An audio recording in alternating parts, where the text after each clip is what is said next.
नमस्कार जोहार। इस वक्त आप देख रहे हैं ग्लोबल मीडिया अपडेट और मैं हूं आपके साथ श्रेया उपाध्याय। आज की ये खबर बेहद दुखद है जो कि प्रयागराज से जुड़ी है। जी हां, बीती रात करीबन 1:30 बजे महाकुंभ में भगदड़ मच गई, जिसमें करीबन 15 से 20 लोगों की जान जा चुकी है।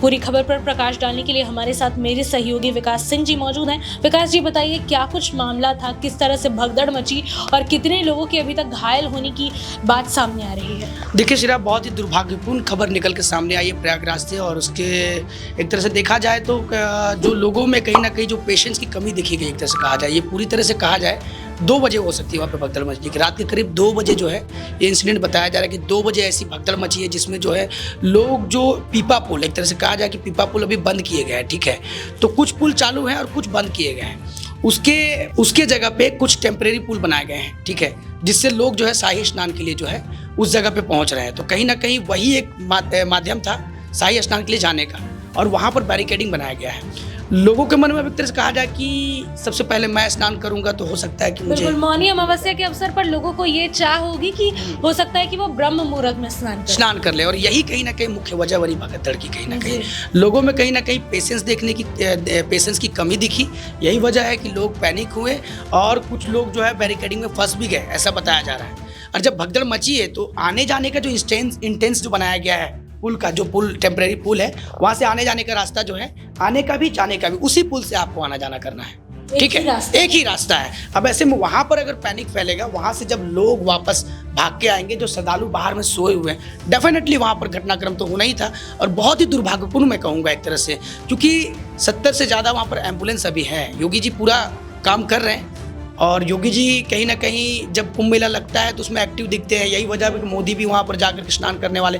तो निश्चित तौर पर हम एक तरह से कहना चाहिए कि पूरी सरकार, पूरी विधि व्यवस्था वहाँ पर है। हम ये नहीं कह सकते कि वहाँ पर ऐसा हुआ, कहीं ना कहीं लोगों की भी गलती है। यहाँ पर कुछ लोग बच्चे को लेकर के चले जाते हैं स्नान करने के लिए, तो सेफ्टी और सावधानी आपको बरतनी होगी। निश्चित तौर पर मैं धर्म के प्रति बहुत विश्वास करता हूँ, मैं खुद विश्वास करता हूँ। मैं धर्म को ठेस नहीं पहुंचाना चाहता अपने शब्दों से।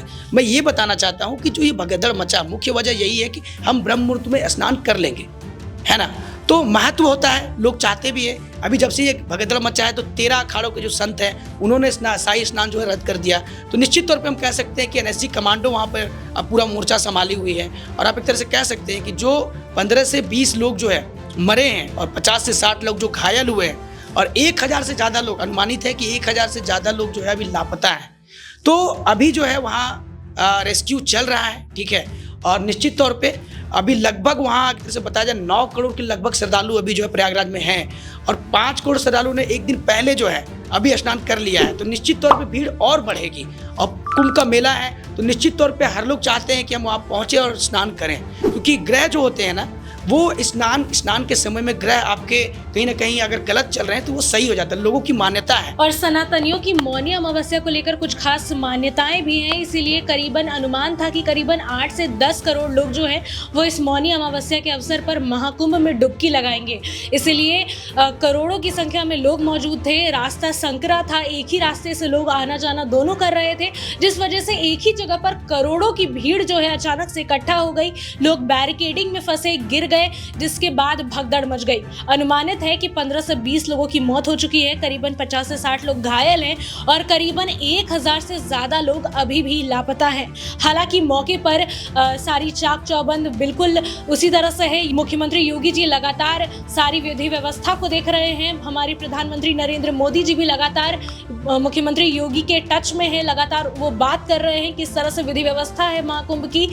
लगातार सरकार जो है अपना अथक प्रयास कर रही है कि लोगों को सारी सुख सुविधाएं दी जाए, पर जब इस तरह की स्थितियां होती हैं तो सरकार के लिए भी पैनिक जैसा सिचुएशन हो जाता है, लोग भी पैनिक करने लगते हैं। साथ ही साथ वैसे लोग जो अभी उस परिसर में होंगे उन लोगों के लिए भी ये जो सिचुएशन है काफ़ी इंटेंस होगी। लोग टेंशन में होंगे, हमारे लोग कहाँ हैं, हम आगे क्या करेंगे और किस तरह से शाही स्नान जो है वो लोग करेंगे। जैसा कि मेरे सहयोगी विकास ने बताया कि अब तक यानी कि 28 जनवरी तक करीबन 20 करोड़ लोग स्नान कर चुके हैं, और आज मौनी अमावस्या के दिन सिर्फ ये अनुमान था कि करीबन 8 से 10 करोड़ लोग जो हैं वो इस दिन गंगा में डुबकी लगाएंगे। वहीं बता दें कि करीबन 9 बजे की ये रिपोर्ट थी जब तक 2 करोड़ से ज़्यादा लोग सिर्फ और सिर्फ मौनी अमावस्या के अवसर पर गंगा में डुबकी लगा चुके थे। विकास, कुछ रिपोर्ट्स हम देख रहे थे सुबह में अलग अलग न्यूज़ के माध्यम से, क्या कुछ कह रहे हैं प्रत्यक्षदर्शी? क्या सरकार पर पूरी तरह से इस गैर जिम्मेदाराना हरकत का इल्ज़ाम लगाया जा रहा है? देखिए, सरकार के ऊपर में जब जिसकी क्षति होती है ना, तो वो निश्चित तौर पे जो है सरकार पे ही आरोप प्रत्यारोप करता है।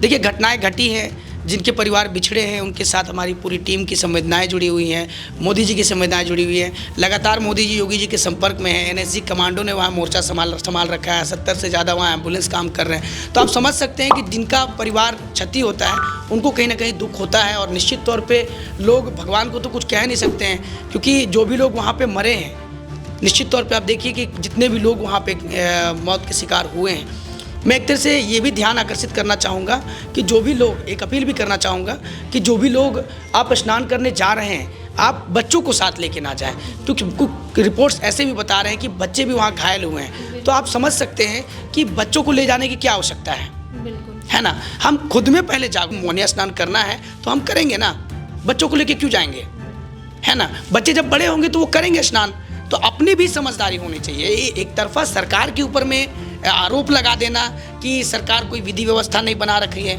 और कोई भी यहाँ पे परिस्थिति जो ऐसी नहीं है कि श्रद्धालुओं के अनुकूल हो, है ना। तो ये आरोप प्रत्यारोप का दौर है। देखिए, जब घटनाएं होती हैं तो आरोप प्रत्यारोप का दौर तेज हो जाता है। बिल्कुल, अपने दर्शकों को बता दें कि अभी तक करीबन 15 से 20 लोगों की मौत की खबरें सामने आई हैं और करीबन 50 से 60 लोग घायल हैं। हालांकि ये आंकड़े बढ़ भी सकते हैं। हालांकि आप लोगों को अफवाहों पर ध्यान देने की ज़रूरत नहीं है। सही चीज़ों को सुनें, सही चीज़ों को देखें और इन चीज़ों से अपने मन को विचलित ना होने दें।